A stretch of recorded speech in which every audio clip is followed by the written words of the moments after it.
والصلاة والسلام على أشرف الأنبياء والمرسلين وعلى آله وصحبه أجمعين. سبحانك لا علم لنا إلا ما علمتنا إنك أنت العليم الحكيم. رب اشرح لي صدري ويسر لي أمري واحلل عقدة من لساني يفقهوا قولي. أما بعد. الحمد لله على نعمة الإسلام، alhamdulillah ala nikmatil iman wa kafa biha min ni'mah. Alhamdulillah, segala puji bagi Allah Subhanahu wa taala yang memberi kita sehat, yang memberi kita sempat, yang memberi kita langkah-langkah keindahan menuju tempat-tempat yang dicurahkan rahmat-rahmatnya Allah Subhanahu wa taala. Tempat yang dipakai untuk menghidupkan berbagai macam tempat di atas muka bumi ini. Dari sekian banyak tempat di Karangrejo ini, dari sekian banyak tempat di Tulungagung ini, dari sekian banyak tempat di Buqatul Ard Hadi, di tempat ini Allah Subhanahu wa taala memilih langkah kaki kita untuk datang di satu tempat yang kalau dilihat sekitarnya pohon-pohonan dan juga wet-wet gedang niku. Jadi tempat yang istilahnya boten modern, tempat yang tidak dihiasi dengan ornamen-ornamen yang indah, juga tidak dikasih pendingin-pendingin AC dan lain sebagainya. Enak kipas, seadanya, ada angin, juga seliwir-seliwir mendinginkan kita, tapi itu semuanya tidak mematahkan semangat kita, tidak membuat kita memilih di antara dua pilihan ini. Kan jenengan semuanya punya pilihan untuk duduk-duduk di rumah geletak-geletak, gelundung-gelundung di depan TV, atau duduk konsentrasi di tempat ini, sambil mungkin menahan kantuk-kantuknya masing-masing, tapi jenengan dihadirkan sama Allah Ta'ala di tempat ini.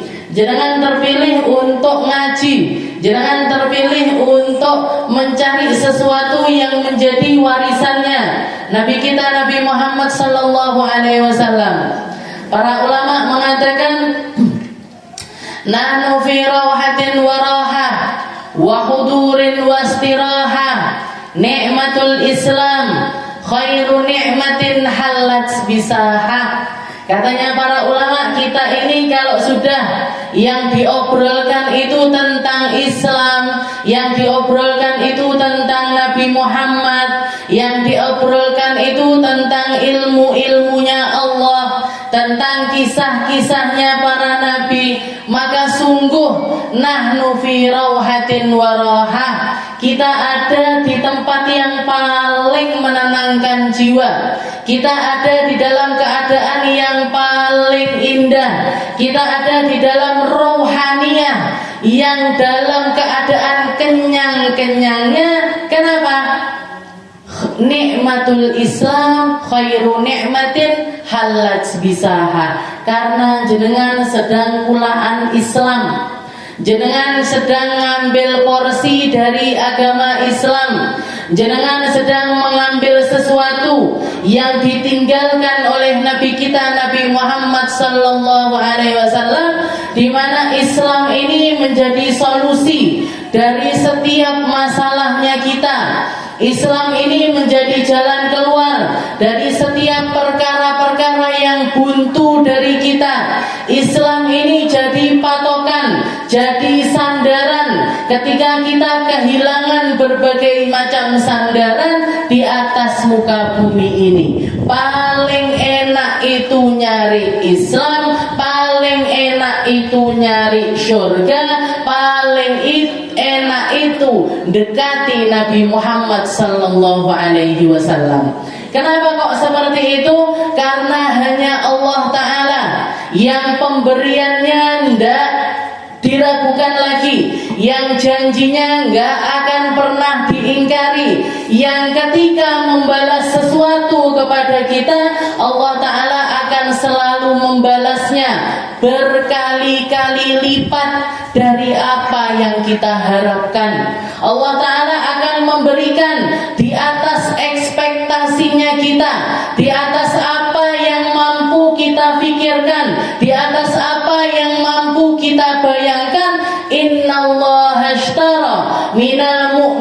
mukhlisina anfusahum wa amwalahum bi anna lahumul jannah. Wahai umat Islam, wahai umatnya para nabi-nabinya Allah, wahai umatnya Rasulullah sallallahu alaihi wasallam, Allah taala menjanjikan siapa di antara kalian yang mau menjual jiwa dan hartanya untuk Allah, Allah taala akan mengganjarnya dengan balasan syurganya.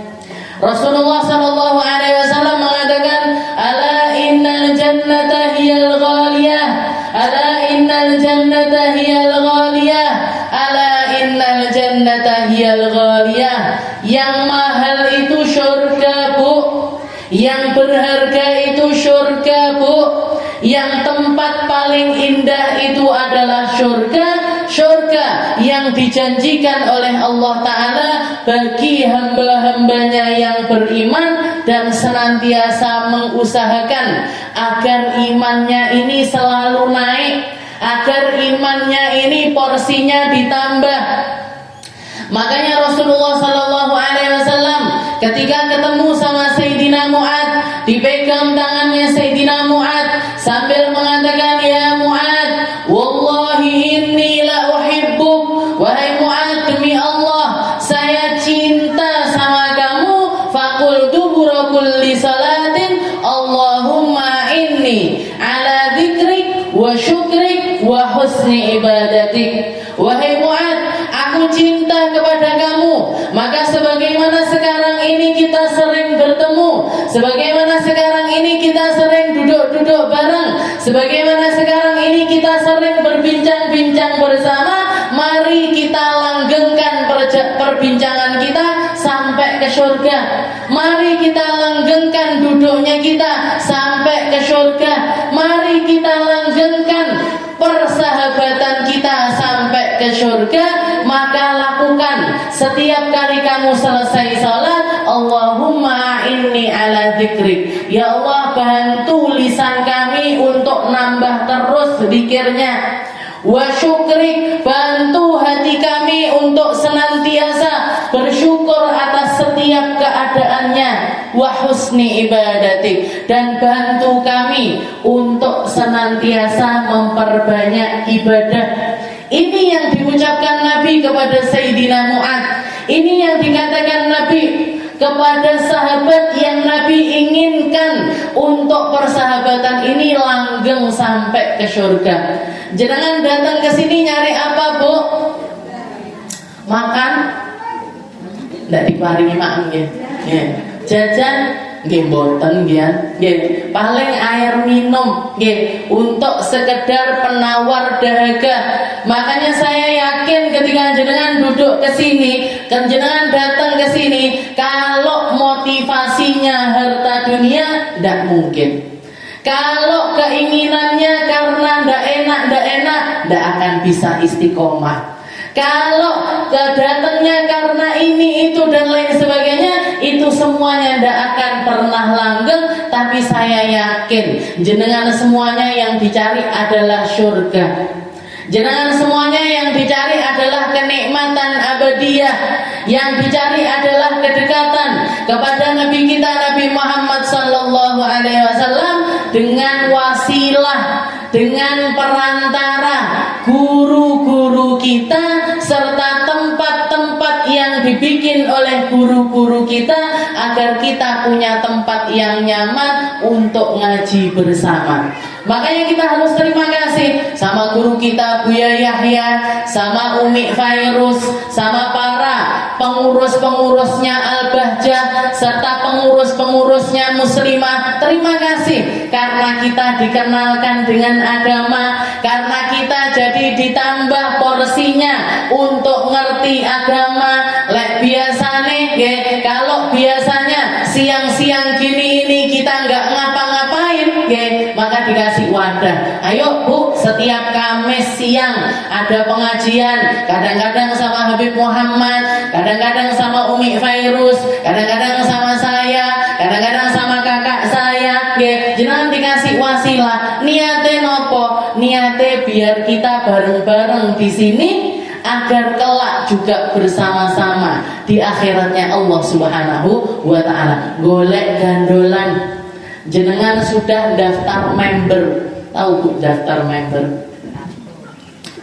Member Al-Bahjah. Kenapa? Karena rutin ngaji di Al-Bahjah. Jadi nanti di akhirat ketika dikumpul-kumpulkan ndak bingung, melok sapa ya? Melok sapa ya? Majelis Burdah ora tau teko, dibaan yo ora tau teko, Dalail Khairat yo ora tau teko. Majelis apa lagi? Nggih. Manakipan yo kadang teko kadang ora dan lain sebagainya. Ya, minimal inilah ada Al-Bahjah saya ikut. Atau majelis ini saya ikut. Ini pimpinannya ulama ini pimpinannya ulama. Daftar. Daftar member biar selamatnya itu bersama-sama. Karena kalau kita ngandalkan diri kita sendiri, sholatnya kita seberapa, sedekahnya kita seberapa, zikirnya kita seberapa, banyakan lalainya ketimbang ingatnya, banyakan lalainya ketimbang ingatnya. Maka kita gabung di dalam tempat-tempat yang besar untuk nyari keselamatan di sisi Allah Subhanahu wa taala. Mugi-mugi diistiqomahkan, mugi-mugi diikhlaskan, mugi-mugi dituluskan, mugi-mugi dilebarkan, dada kita dilebarkan, roh kita dilebarkan, hati kita, agar semua hal yang nyampe di dalam diri kita ini kita menganggapnya itu adalah suatu keindahan, karena yang pasti semua itu datang dari Allah Subhanahu wa taala. Kita lanjutkan pembahasan kita yang mungkin berlalu 4 bulan katanya. 4 bulan. Kalau saya gampang nyampe mana, saya lihat YouTube saya, pembahasannya sampai ini. Cuman nggak lihat berapa bulannya, berapa bulannya sudah nggak ngaji di sini. Kita masih melanjutkan pembahasan kita tentang kisahnya Nabiullah Musa, tentang kisahnya Bani Israel, di mana Allah Subhanahu wa taala seringkali mengatakan, kalau kita baca Al-Qur'an terutama surat-surat yang awal-awal, Al-Baqarah, Al-Imran dan lain sebagainya, jangan pasti akan banyak menemukan ya Bani Israel, ya Bani Israel, ya Bani Israel, wahai kaum Israel, wahai bangsa Israel, wahai bangsa Israel. Allah Ta'ala sering kali menyebut-nyebut mereka. Allah Ta'ala sering kali mengingatkan kita tentang mereka. Karena kalau dilihat, para ulama mengatakan memang Bani Israel ini termasuk salah satu kaum, salah satu bangsa yang paling dimanjakan oleh Allah Subhanahu wa ta'ala. Dimanjakan dengan banyaknya nabi-nabinya, dimanjakan dengan banyaknya mukjizat-mukjizat nabinya, dimanjakan dengan terkabulnya doa-doa mereka, ladeni sama Allah Ta'ala. Mereka minta manna wassalwa, dikirimkan manna wassalwa. Minta makanan dari langit, langsung diturunkan makanan dari langit. Minta prasmanan ala surga, dituruti juga sama Allah Subhanahu wa ta'ala. Jadi bangsa yang sangat dimanjakan oleh Allah Subhanahu wa ta'ala. Tapi sayangnya, kebaikannya Allah Ta'ala, nikmat-nikmat besar yang Allah Ta'ala berikan kepada mereka tidak diimbangi dengan kepatuhan mereka, tapi malah diimbangi dengan maksiat-maksiatnya mereka kepada Allah Subhanahu wa ta'ala. Ini yang jadi peringatan bagi kita. Allah Ta'ala mengingatkan kita, jangan sampai kita kayak kaum Israel. Jangan sampai kita nggak tahu diri seperti mereka. Jangan sampai kita nggak ngerti syukur sebagaimana mereka nggak ngerti syukur. Selalu Allah Ta'ala nyuruh begini, diingkari. Allah Ta'ala memerintahkan seperti ini, nyari cara-cara gimana caranya untuk melawan perintah-perintah dari Allah Subhanahu wa ta'ala. Kalau berbulan-bulan yang lalu kita membahas ya Bani Israel, udhkuru ni'mati allati an'amtu alaikum id yasumunakum su'al adabi yudabbihuna abnaakum wa yastahyuna nisaakum. Allah Ta'ala juga mengingatkan kepada Bani Israel betapa Allah Ta'ala telah mengeluarkan mereka dari penderitaan yang luar biasa ketika mereka memiliki seorang raja yang begitu sadisnya. Setiap anak laki-laki mereka dibunuhin, sedangkan perempuan-perempuan mereka disisakan. Seperti yang kita ketahui, Nabi Musa, Nabi Harun itu lahir di tahun-tahun di mana undang-undang yang dibikin sama Fir'aun itu anak laki-laki dibunuh semuanya, anak perempuan aja yang disisakan. Diselesaikan sama Allah Ta'ala dengan munculnya Nabi Musa yang mendakwahkan Islam kepada mereka, yang mendakwahkan ketauhidan kepada mereka, yang mendakwahkan untuk mengerti bahwasanya Tuhan yang patut disembah hanyalah Allah yang Maha Esa. Pakemnya sama, Bu. Orang Taurat, di dalam Taurat, di dalam Injil, di dalam kitab-kitab terdahulu, semuanya la ilaha illallahnya itu sama.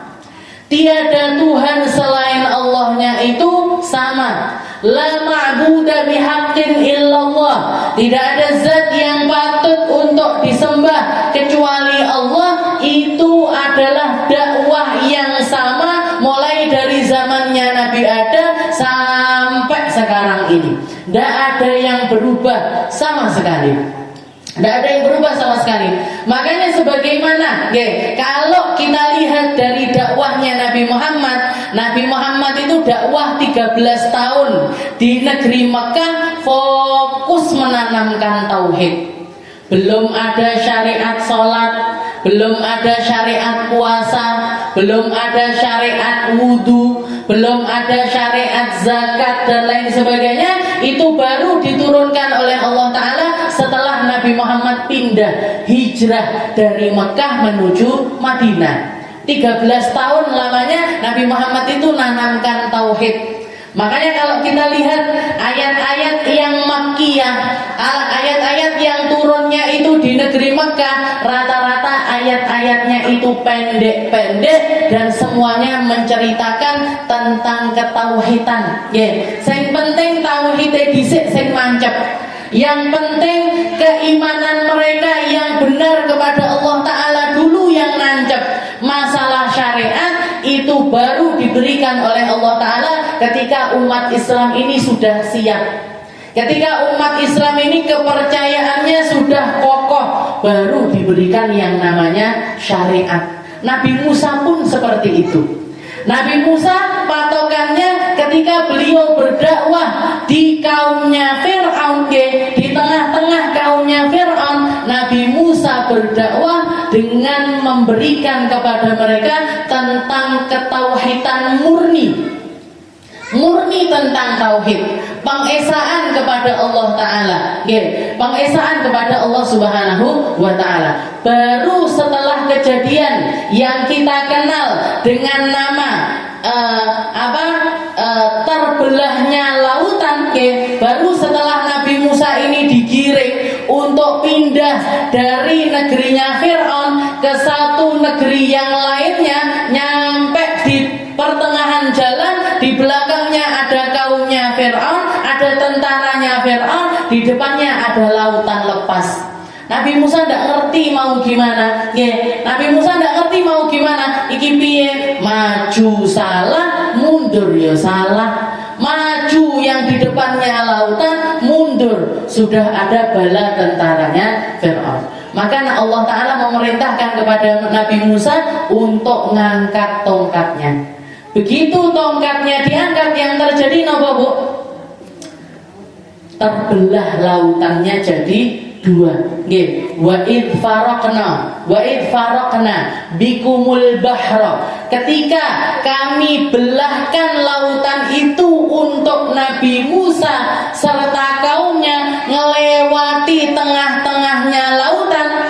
Wa id faraqna bikumul bahra fa anjainakum wa aghraqna ala fir'aun. Kami selamatkan Musa serta kaumnya dan kami tenggelamkan Fir'aun serta bala tentaranya.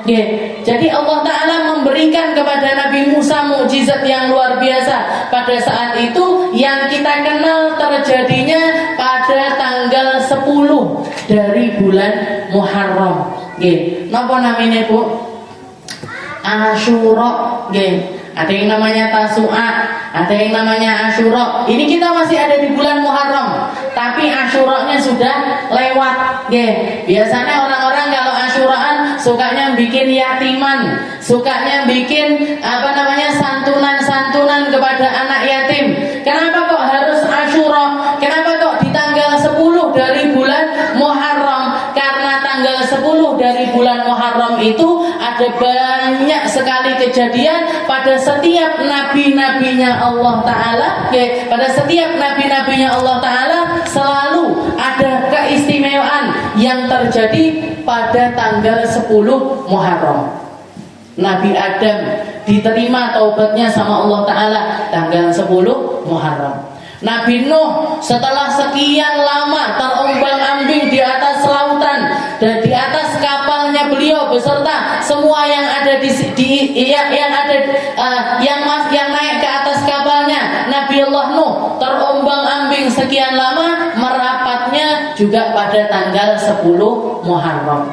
Nabi Allah Ibrahim, Nabi Ibrahim dikeluarkan dari kobaran api yang membakar beliau selama lebih dari 40 hari juga pada tanggal 10 Muharram. Termasuk juga Nabi Musa.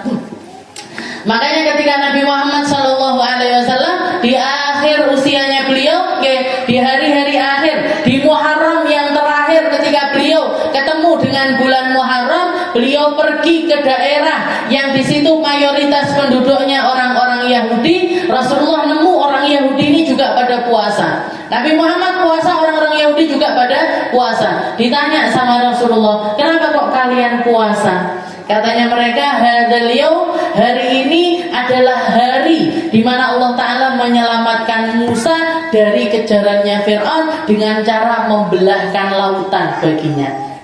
Maka Nabi Muhammad mengatakan, nahnu aula bi Musa minkum. Kami jauh lebih utama, istilahnya kami jauh lebih berhak untuk menghormati Nabi Musa ketimbang kalian. Nabi Musa nyuruh bertauhid, kalian malah tidak bertauhid. Nabi Musa nyuruh kalian untuk beriman kepada Nabi Muhammad, kalian malah tidak beriman. Nabi Musa memerintahkan kalian untuk tidak menyekutukan Allah Ta'ala, kalian malah menyekutukan Allah dengan seorang Nabi yang bernama Uzair. Kalian menganggap Uzair sebagai anaknya Tuhan. Maka sesungguhnya kalian adalah kaum yang dilaknat. Kami lebih berhak untuk menghormati Nabi Musa ketimbang kalian. Makanya setelah itu Nabi Muhammad mengatakan, kalau tahun depan saya masih ketemu sama Asyura lagi, niscaya saya akan puasa sehari sebelumnya atau sehari sesudahnya. Digandeng. Tanggal 9, tanggal 10, tanggal 11. Kalau tidak bisa 3 hari, 10 sama 9. Kalau tidak bisa juga 10 sama 11. Lek tidak bisa kian 10 tekan. Kalau tidak, tanggal 10 dari bulan Muharram. Yang dikatakan oleh Nabi Muhammad SAW, barang siapa yang puasa di tanggal 10 Muharram, Allah Ta'ala akan mengampuni dosanya dia setahun sebelumnya. Dosanya setahun dihabiskan sama Allah Ta'ala dengan puasa 1 hari yang bertepatan dengan tanggal 10 Muharram. Nah, ini jadi dikatakan Nabi Musa sebelum melewati lautan yang dibelah sama Allah Ta'ala, beliau menanamkan tauhid. Yang ditanamkan ini adalah ketauhidan, pengesaan kepada Allah Ta'ala. Baru setelah beliau pindah ke negeri yang lain, seberangnya laut tersebut yang sekarang ini kita kenal dengan bumi, dengan bumi Mesir. Setelah beliau pindah ke tempat tersebut, dikatakan Nabi Musa mendapatkan perintah dari Allah Ta'ala untuk dikasih syariat-syariat. Dikasih larangan-larangan, dikasih perintah-perintah untuk ibadah dan lain sebagainya. Makanya dikatakan begitu nyampe di pinggir lautan, ini yang bikin Allah Ta'ala istilahnya gergeten sama Bani Israel. Begitu mereka melewati niki napa lautnya ini tadi, melewati lautnya, sudah mereka melihat di depan mata bagaimana laut itu terbelah. Dan setelah nyampe mereka juga melihat sendiri bagaimana lautan itu kembali menyatu menjadi satu. Mereka melihat bagaimana kaumnya Fir'aun ini tadi, tentaranya Fir'aun ini ditenggelamkan sama Allah Ta'ala, sedangkan mereka diselamatkan oleh Allah Subhanahu Wa Ta'ala. Dikatakan kakinya mereka ini apa istilahnya, debu-debu atau pasirnya tengah lautan ini masih nempel di kaki-kaki mereka. Nyampe di negeri seberang, kelihatan ada orang-orang nyembah-nyembah berhala. Mereka mengatakan kepada Nabi Musa, wajawazna bi bani Israil al-bahra fa'atau ala qaumi yakufuna ala asnamil lahum qalu ya Musa ij'al lana ilahan kama lahum alihah. Wahai Musa, kita melihat orang-orang di negeri ini lagi nyembah-nyembah berhala, mbok kita juga dibikinkan berhala untuk kita sembah-sembah. Nabi Musa langsung umet, istilahnya, ya Allah, bertahun-tahun saya nanamkan tauhid, bertahun-tahun saya menanamkan pengesaan kepada Allah Subhanahu Wa Ta'ala. Iki Bani Israel iki kok panggah ndak paham-paham. Tapi kata-katanya mereka ini bukan untuk, istilahnya mereka itu sebenarnya paham. Karena Bani Israel itu sebenarnya mereka adalah kaum yang paling cerdas di atas muka bumi ini, tapi senengane gadur. Jangan tahu gadur. Ngoten niku, ngerti kalau ini bakalan bikin nabinya marah, tapi malah bisa kon gaekne berhala. Ayo minta kita bikinkan ini yang dilarang, yang tidak dibolehin. Tahu kalau itu akan bikin nabinya ini marah, malah minta. Ini namanya apa? Gadur niku wau. Makanya kita jangan sampai jadi kaum yang gaduran. Dikongkon sholat 5 waktu, sudah usah jenengan nyang-nyang. Duhure kok kakean petang rakaat loro wae lah koyo subuh. Gadur nih namanya. Apa namanya? Ada sesuatu yang menjadi syariatnya Allah Ta'ala begini, semuanya sudah disempurnakan sama Allah, semuanya sudah diberikan untuk menjadi pengetahuannya kita. Tidak usah dinyang-nyang tentang syariat, tidak usah dinyang-nyang apa yang jadi perintahnya Allah, apa yang jadi batasan-batasannya Allah Ta'ala. Patuhi itu semaksimal mungkin agar kita tidak dimurkai sama Allah Ta'ala sebagaimana Bani Israel dimurkai oleh Allah Subhanahu Wa Ta'ala. Jadi kaum terlaknat, jadi kaum yang dilaknat sama Allah Ta'ala, jadi kaum yang meskipun otak-otak mereka pintar, tapi tidak dikasih hati-hati yang indah untuk menjalani syariat mereka sesuai dengan apa yang diturunkan oleh Allah Subhanahu Wa Ta'ala. Makanya dikatakan ij'al lana ilahan kama lahum alihah qala innakum qaumun tajhalun. Katanya Nabi Musa, benar-benar kalian ini kaum yang pura-pura bodoh. Mbuh bodoh tenanan apa pura-pura bodoh. Sudah tahu kalau kita ini tauhid, kita ini hanya menyembah kepada Allah Subhanahu Wa Ta'ala, tapi kenapa kok kamu menjadi hamba yang semacam itu? Kalau jenengan lihat kita umat Islam Ahlus Sunnah wal Jamaah, kalau jenengan lihat di buku-buku cerita, di buku-buku cerita-cerita yang menceritakan tentang nabi-nabinya Allah, menceritakan tentang Rasulullah SAW, jenengan kan selalu melihat kalau permisalannya itu tentang nabi atau tentang Allah Ta'ala, tidak digambarkan sesuatu, tapi bentuknya bulat cahaya, tulisannya Allah, bulat cahaya, tulisannya Muhammad, bulat cahaya, tulisannya Musa, Isa, dan lain sebagainya. Elang apa buatan jenengan? Nah, saya dulu kecil sukaannya buka-buka komik-komik cerita-cerita nabi-nabi. Tapi istilahnya ketika melihat, oh kalau cahaya tulisannya Muhammad, itu berarti Rasulullah SAW. Nggak pernah digambarkan, nggak pernah difilmkan, nggak pernah dibikin permisalannya. Kenapa? Karena memang di dalam akidahnya kita menggambarkan Allah Ta'ala atau menggambarkan orang-orang mulia di sisi Allah Ta'ala, itu sesuatu yang tidak diperbolehkan. Jadi kita bayang nih Allah Ta'ala di dalam pikiran kita, apalagi dibentukkan dengan sesuatu, itu sesuatu yang tidak diperbolehkan. Memberhalakan sesuatu itu tidak diperbolehkan. Jadi mikir Allah Ta'ala itu seperti apa, Allah Ta'ala itu bagaimana, itu tidak boleh. Yang pasti kita tahu sifat-sifatnya Allah, patokannya laisa kamitslihi syai'un fil ardi wala fis sama wa huwas samiul alim. Allah Ta'ala itu tidak sama dengan makhluk, berbeda sekali dengan makhluk. Laisa kamitslihi syai', di langit di bumi tidak ada yang seperti Allah Ta'ala. Dan yang jelas Allah Ta'ala maha mendengar, Allah Ta'ala maha melihat.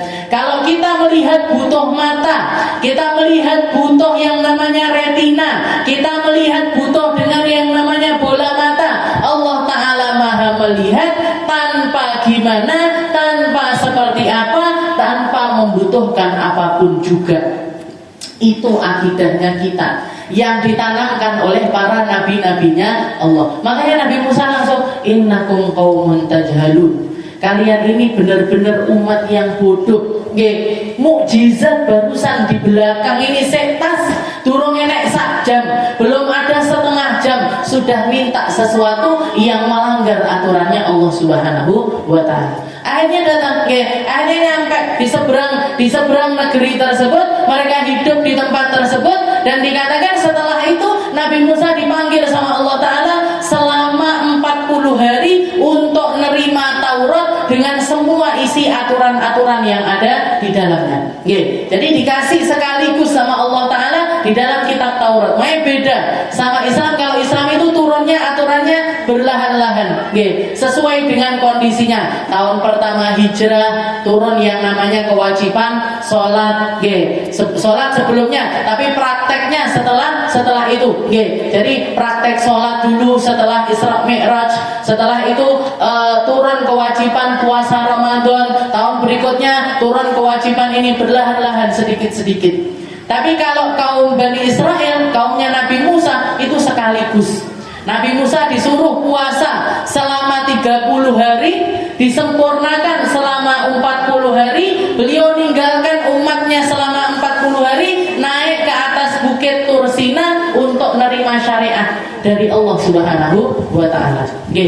Ditinggal istilahnya ada nabinya saja setengah jam mereka sudah minta berhala. Dah neo ditinggal 40 dino. Jangan bisa bayangkan sendiri.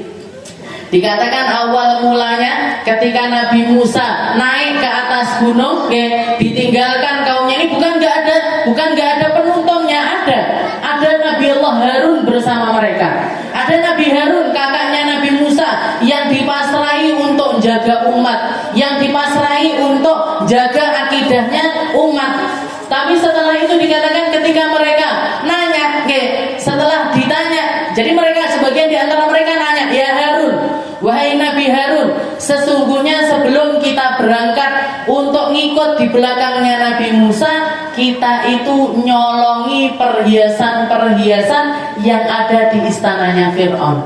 Ini loh aku oleh kalung, ini loh aku oleh cincin, ini loh aku punya pakaian yang indah ini, aku punya ini dan ini. Tiba-tiba saurung sebelum mereka itu melewati lautan, mereka nyolongi isi istananya Fir'aun, dibawa bentuknya itu perhiasan. Marah Nabi Harun, ya Allah, wis ngerti ilmu, sudah diajari tauhid kayak gini, tiba-tiba budal malah gowo barang colongan. Marah Nabi Allah Harun sama Nabi Harun, kumpulkan semuanya, barang-barang yang datang dari istananya Fir'aun, perhiasan-perhiasan yang kalian curi, perhiasan-perhiasan yang gak halal itu, kumpulkan semuanya di satu tempat, nanti akan saya bakar. Akhirnya dikumpulkan, perhiasan-perhiasan itu dikumpulkan semuanya sampai ngumpul banyak. Setelah itu dibakar sama Nabi Allah Harun. Ketika dibakar, ada salah satu dari umat tersebut namanya Musa As-Samiri. Jadi sama, ada Nabi Musa, ada juga namanya Musa As-Samiri. Salah satu dari rakyatnya Bani Israel. Oke. Dikatakan Musa As-Samiri itu dulunya adalah seorang anak zina. Dibuang sama ibunya, dibuang sama ibunya di tengah padang pasir, ditemu sama malaikat Jibril, ditemu, diopeni, dikasih makan, dikasih ini sampai tumbuh dewasa. Dia yang merawat adalah malaikat Jibril. Jangan bayangkan, jadi yang merawat adalah malaikat Jibril. Satu hal yang diketahui oleh Musa As-Samiri, setiap tempat yang kena pijakannya malaikat Jibril, tempat tersebut akan tumbuh dengan rerumputan atau sesuatu yang menjadi tanaman-tanaman di atas muka bumi ini. Jadi istilahnya semua tempat yang kena pijakannya malaikat Jibril, tempat tersebut akan hidup. Tempat tersebut akan hidup. Itu yang diingat sama Musa As-Samiri. Maka dikatakan setelah selesai, ketika orang-orang semuanya melewati lautan yang terbelah, Musa As-Samiri ini melihat bekas jejak kakinya malaikat Jibril yang waktu itu diperintahkan sama Allah Ta'ala untuk nolong Nabi Musa membelahkan lautan. Kelihatan, ada tanah-tanah yang tumbuh rumput di situ. Diambil tanahnya itu tadi, diambil, disai. Setelah disai, nah ini tadi ketika Nabi Harun nyuruh umatnya untuk bakar semua perhiasan-perhiasan itu tadi, dibakar, istilahnya dibakar sama si Musa As-Samiri ini tadi. Si perhiasan itu kan emas, perak, itu kan kalau kena panas niku kan meliuk-liuk, istilahnya leleh, terus habis itu bisa dibentuk dengan benda apapun. Begitu istilahnya sudah dipadamkan apinya tapi masih lentur, dibikinlah sama Musa As-Samiri ini bentuk seperti seekor sapi. Dibentuk seperti seekor sapi, di bagian mulutnya dikasih tanah pijakannya malaikat Jibril. Akhirnya nopo? Hidup si nopo? Sapi emas ini tadi akhirnya hidup, bisa ngomong, bisa jawabi pertanyaan dan lain sebagainya. Makanya Musa, dan waktu itu Musa As-Samiri langsung ngomong kepada umatnya, Inna Musa nabiyukum, sesungguhnya Musa nabinya kalian sedang diajak berbincang-bincang sama Allah Ta'ala. Fanasya, dan Nabi Musa itu lupa kalau dia itu juga ninggalkan Tuhan bersama kalian, yaitu sapi emas ini tadi. Orang-orang yang memang rodok serendrung, istilahnya otaknya itu agak-agak, wes ngerti, jadi gampang terombang-ambing seperti itu, dipanggil sama Musa As-Samiri untuk beribadah kepada si sapi ini tadi, mereka langsung berduyun-duyun datang nyembah-nyembah si sapi tersebut. Jadi Nabi Musanya 40 hari di atas gunung nerima wahyu dari Allah Subhanahu wa Ta'ala, umatnya sudah tersesat, ndak karu-karuan, nyembah si sapi betina ini. Makanya para ulama mengatakan, nggak penting asal kita itu dari mana, nggak penting kita itu dididik sama siapa, nggak penting kita lahir dari orang tua yang bagaimana. Orang sebaik apapun pendidiknya, Inna Musa sesungguhnya Musa yang dirawat dan dididik oleh malaikat Jibril justru malah jadi penyesat umat. Sedangkan Musa yang dididik sama Fir'aun di tengah-tengah istananya Fir'aun, di tengah-tengah lingkungan yang luar biasa bobrok di istananya Fir'aun, malah jadi nabinya Allah Subhanahu wa Ta'ala.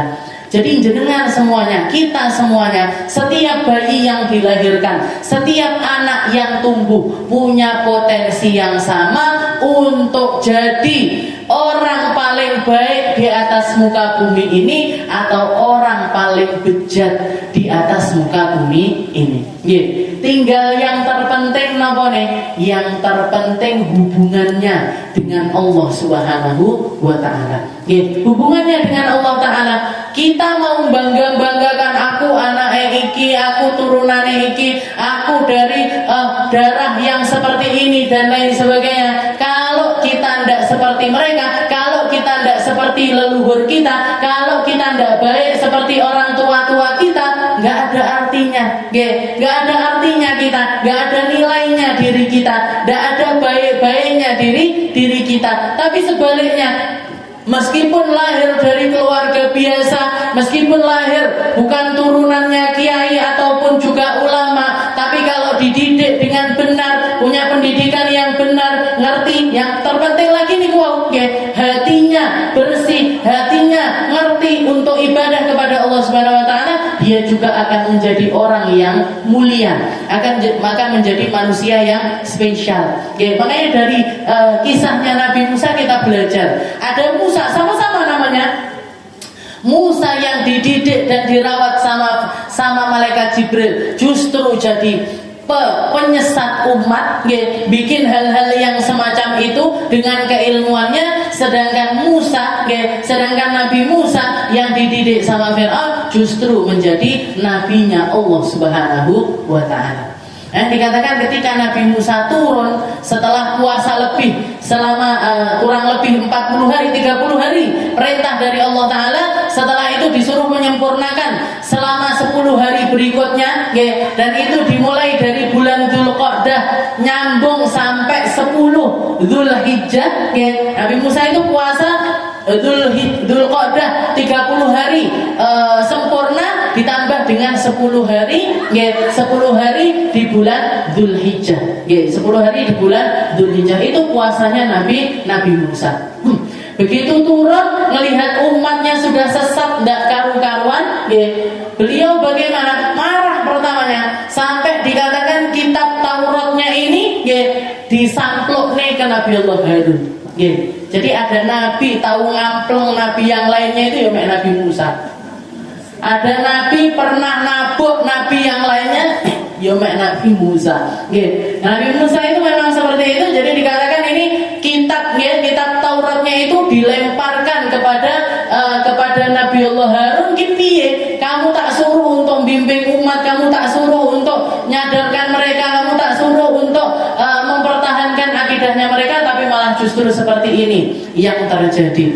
Akhirnya mulai lagi dari awal, dakwah lagi dari awal, difahamkan lagi, diajarin lagi, didakwahi lagi, dibenahi lagi. Tidak putus asa Nabi Musa berkolaborasi dengan Nabi Allah Harun untuk ngusir si Musa As-Samiri ini tadi. Musa As-Samirinya yang menyesatkan umat ini tadi diusir, disuruh pergi, tidak boleh ada di tempat itu lagi. Setelah itu didandani lagi dari awal oleh Nabi Allah Musa. Tsumma afauna ankum min ba'di dzalika la'allakum tashkurun. Dan setelah itu dikatakan Allah Subhanahu wa taala mengatakan, selama kamu istilahnya kamu sudah melakukan kesalahan demi kesalahan, maksiat demi maksiat, dibolak-baleni seperti itu, tapi Allah Ta'ala tetap tsumma afauna ankum min ba'di dzalik. Tetap dimaafkan sama Allah Ta'ala, tetap diampuni sama Allah Ta'ala, la'allakum tashkurun. Semuanya semata-mata Allah Ta'ala pengennya mereka ini jadi hamba-hamba yang ngerti gimana caranya bersyukur kepada Allah Subhanahu wa ta'ala. Tsumma afauna ankum, dimaafkan. Afauna ankum itu, afauna itu artinya kami maafkan. Kami maafkan kesalahan mereka yang nyembah sapi emas tersebut. Kami maafkan kata-katanya mereka yang menyakiti Nabi Musa ketika selesai ngelewati lautan yang terbelah tersebut. Kami maafkan mereka-mereka yang nyuri-nyuri dari istananya Fir'aun, dimaafkan semuanya oleh Allah Subhanahu wa ta'ala.